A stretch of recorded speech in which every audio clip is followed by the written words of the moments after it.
attachment, and that's the only character that I've seen in recent media that has those traits and those things that youth can see themselves mirrored in, and I like it being in the Potterverse because I'm a big Potter fan. And so like that's the only thing I've seen, but as far as like cartoon media, comic media, like I haven't seen that particular facet of queer lifestyle depicted, but I would like to. So these aren't kids media, but for teens, the Jughead comic, Jughead was canonically asexual in that, or still is. Is it still going on? I think so. And then there's the webcomic Rock and Riot, and there's some asexual characters in that, but that's more for teens than like young children. But I mean, still like a 13-year-old could read those, you know, and enjoy them, I think. So the type of language that's that rating system, what is that called again? Lexile? Lexile? L-E-X-I-L. And it's mostly used by librarians and teachers. It's like sometimes it's hard to know if you're trying to write specifically for an age group and you want to like attach common books and use it. Anyways, and in all of your like experiences with reading all these different types of books, are there any like subjects that you wish were covered that you haven't seen yet? Like, I mean, asexual representation for kids is something that I haven't seen a lot of at all. I would definitely like for, just because it's the circles that I run in and the people that are part of my community, but focusing on like queer youth of color and the experiences that they have within their specific communities.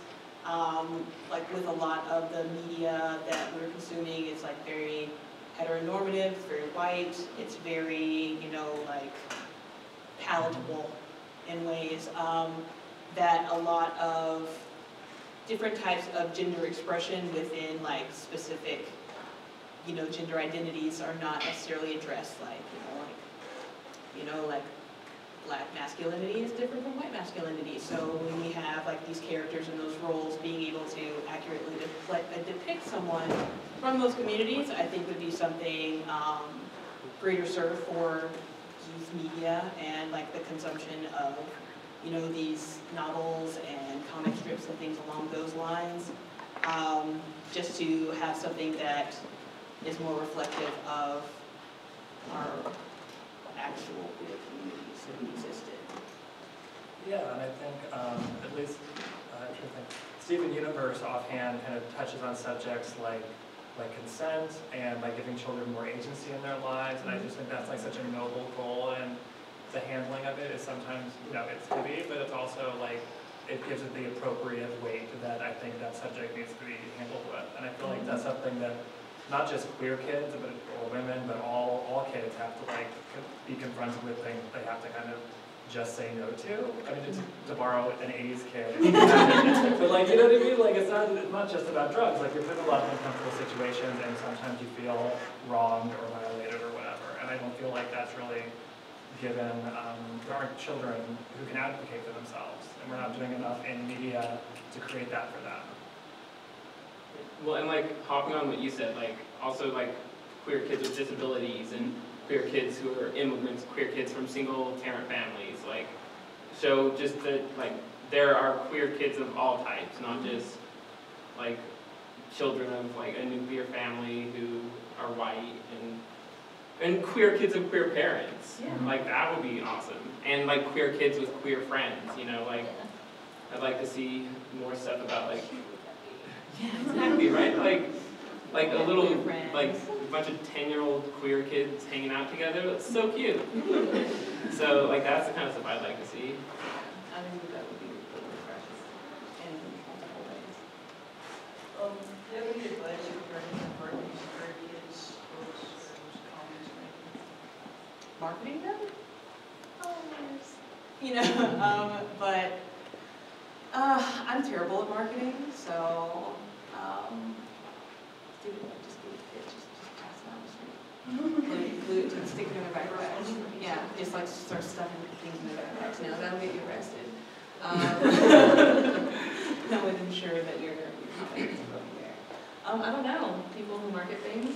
I haven't had to market, I mean, the Adventure Time books, they market Yeah. themselves, so people know what it is already, so I can't really say to that. I mean, I do think that just in general, people are, you know, their kids are attracted to bright colors, and I think that like overly detailed art styles aren't necessarily what they're looking for, but then of course they turn 11 and they're suddenly into manga, so what do I know? That's really how it is. I mean, it's Every true. fifth grader I know, I'm just like, so exciting.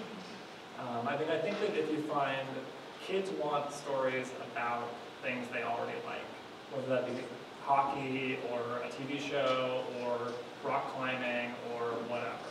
And so I do think there's a way to appeal to kids is to invite them into your work with something they already like. Also, just on the writing side, like, I mean, and this is a little self-serving because I like work as a consultant, but hiring consultants, if like you're gonna write about, if you're a cis writer, you're gonna write about trans kids, like hire a trans person to make sure that it's something that like will resonate with trans kids and not like hurt them or like traumatize them. And so, and like, or like if you're a white person and you want to have like a lot of people of color in your story, like you can hire people of color to be like, hey, like you're depicting these people totally horribly or whatever, you know. So like I think that's a good thing, bringing in people from those identities. Okay, so as somebody with that's very new in our school district, how would you start to introduce queer things into a school setting without it being like only the kids that already know they're queer finding it? Do you mean like queer things like books? Books, media, just in general, like identities and vocabulary. Just like educational things. Start doing it. Just start doing it. Like I don't know what other way. It doesn't have to be a big deal. It doesn't have to be a giant conversation.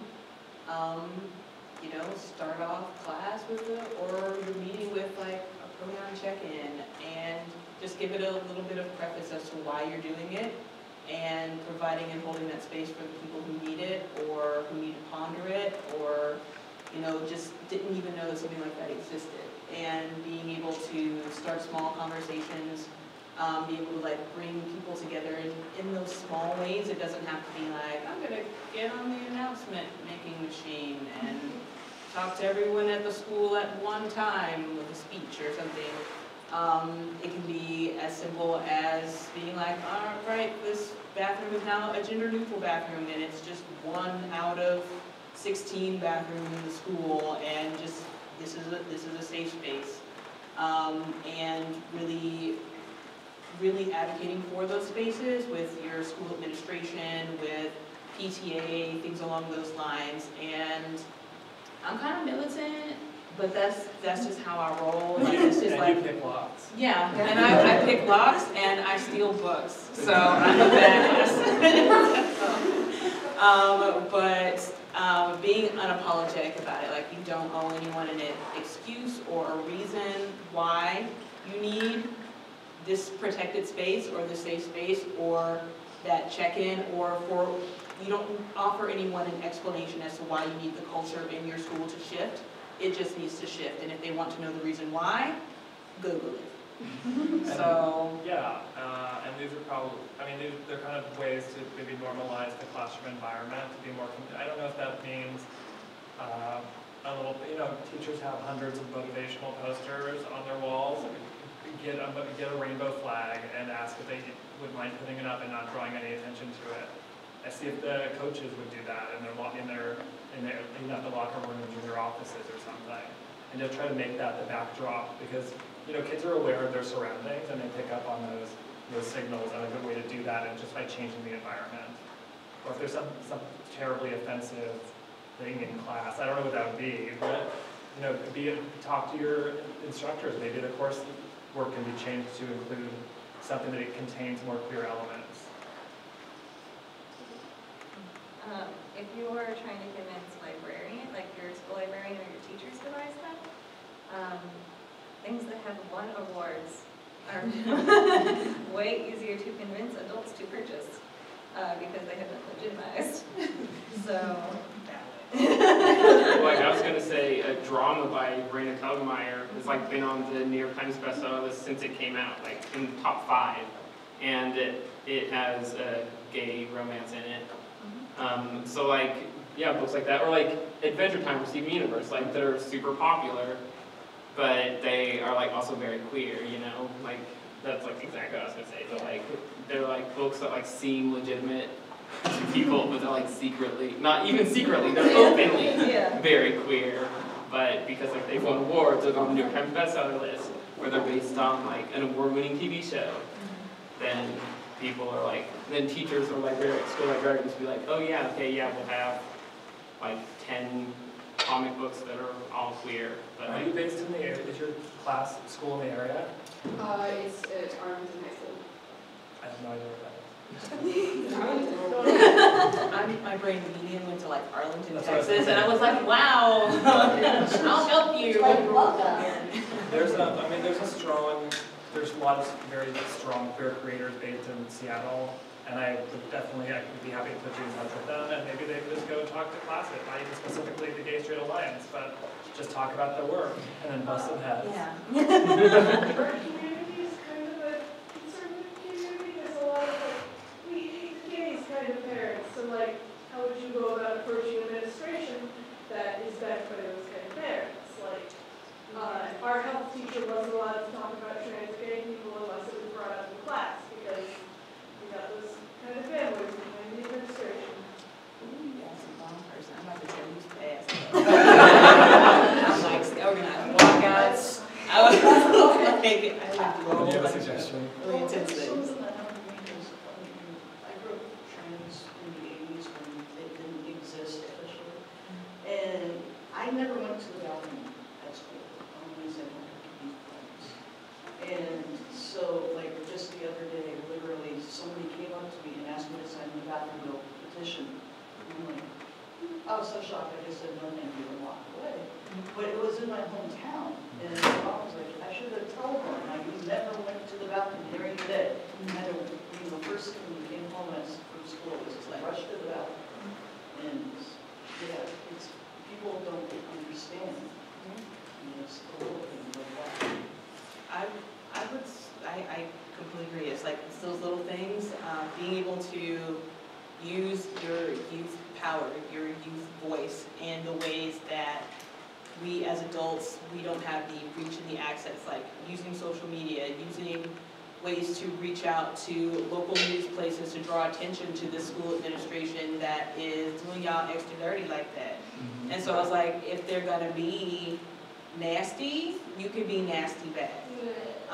But that's just me, like I like to start shit. And so I will go, and it's like it won't be nice, but going in is like if they want to deny you the ability to use the restroom, to walk comfortably down the hallway, to be able to take your date to prom, to be able to run for homecoming queen or homecoming king, like whatever you want your American high school experience to be, if you're being denied those things because of something that is just fundamentally a part of your core being, then they can go and sit on it and spin. And you can go right out there to whatever social media you might use, whatever connections you might have in that capacity, because nobody wants to get blown up on social media. The internet is forever. And then being able to like pull those sources in there and get someone to come and admit on camera that they are completely backwards and wanting to deny young people their rights, so that other people, grown-up people who have more reach and more ability to influence things in those spheres can come in and help help you advocate for yourself. Also go in a group, like, they're more likely to listen to like 15 students than to one, you know? Or like, get a petition, and like you can make up the names on the petition, just like, be like, I have 10 names. Yeah, just We're doing a workshop after this. overstate how much support you have.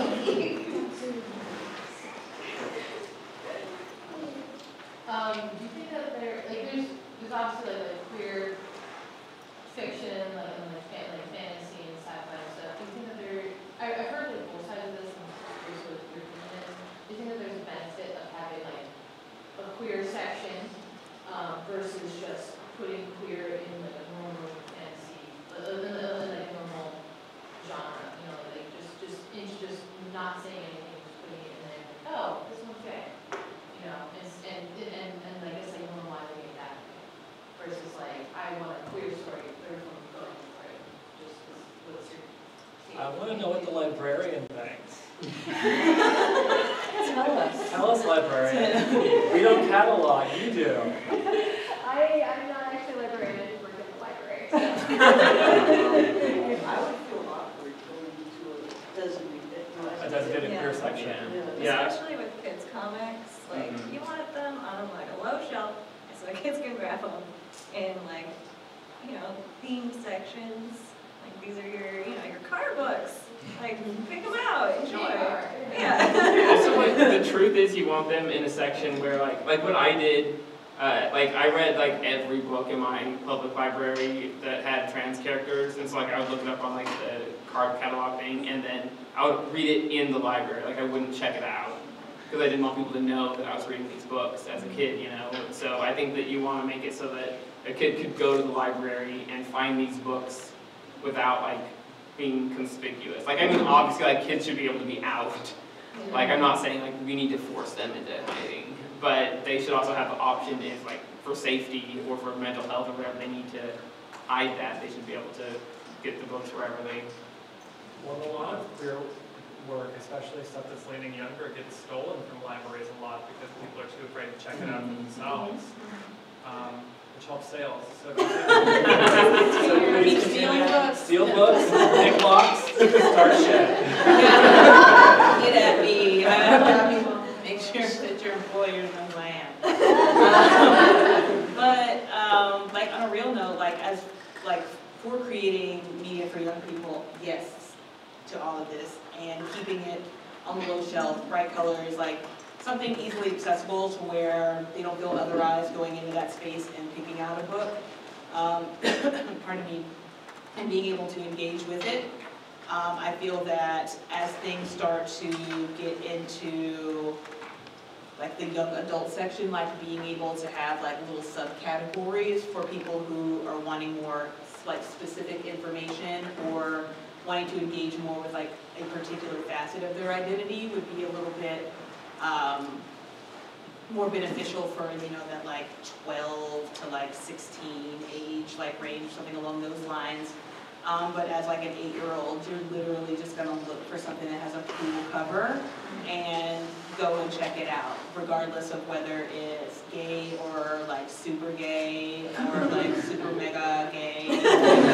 It's just gonna be a fun story with silly characters that, you know, might remind you of your friend or might remind you of you, but it's just a fun book to read without any sort of like adult awkwardness or weirdness that we attach to it and have been conditioned to like respond to queerness in that way, by infusing them into I guess the general children's literature section or whatever, to me just reinforces the normalcy of queer lifestyle. Like, this is just a part of life, and if you want to read a book about dragons, like read this one about these cool queer tea dragons, like, and just like grab it off the shelf and move on in life.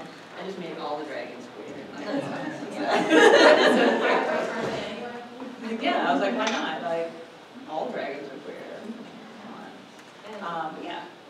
It might be a little too much shop talk, I don't know, but bisect codes are how books are categorized in like bookstores and libraries, and the publisher assigns bisect codes to books when they're published.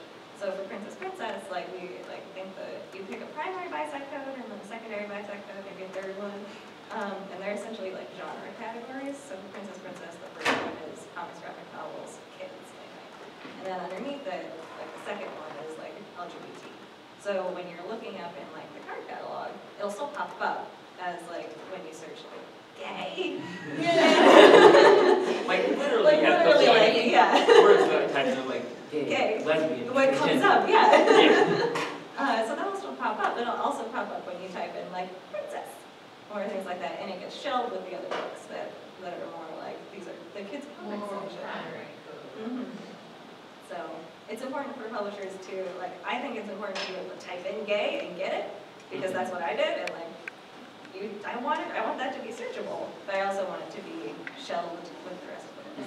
So. Yeah. Well, like that's how you like turn more kids gay. Like they just stumble upon gay stuff. Yeah. Like I mean, it's a joke, but also seriously, like in Fun Home, you know, when she sees her first butch lesbian, she's like, oh, you can be that. Yeah. Like so, like you're just like you're a normal kid, and then you find this gay book, and you're like, oh, this is a thing, and suddenly you're gay. So,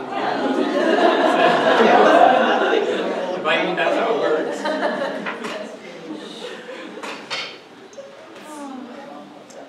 That was like funny. Any other questions, comments, concerns, feedback? We're actually 3:50, so I think we're right You on did time. it! Yeah. You did it!